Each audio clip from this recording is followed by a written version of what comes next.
but Chinese spirits, you have an enormous brand loyalty.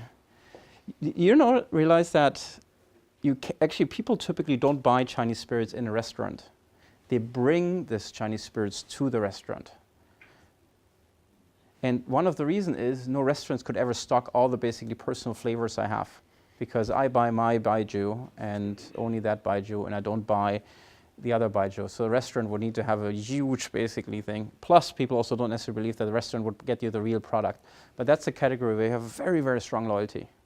Not only on the top end, but also like the day-to-day baijiu type of consumption. You have a very strong loyalty.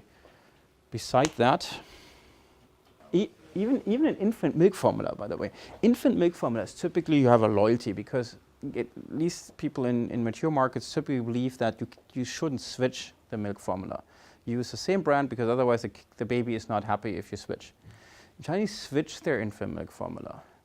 And by the way, the kids are totally fine. So I think that's like Europeans, for what everyone think is not good for the kids, it's totally fine to switch your milk formula. You can switch it all the time. It's just that the brands don't want you to believe that, but you can totally switch, and Chinese totally switch. They may just switch within 2-3 brands.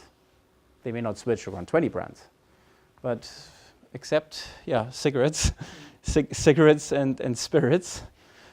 Not even beer, people are particularly loyal. So I think those are the only two where you have individual.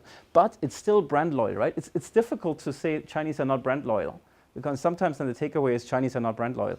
It's not true, because brands are so important. It's just not an individual brand that they're loyal to. So brands are super, super important. I mean, there's no private label here in any form.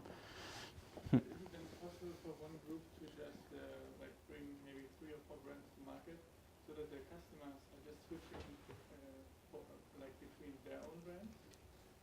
If those 3 are always the best, basically, when it comes to products, yes. But I think it will be very difficult, because once another brand, company coming in has a better product, it's not enough, basically, to stay in those 3. But it's very fascinating. In a way, it's a much smarter consumer if you think about it, right?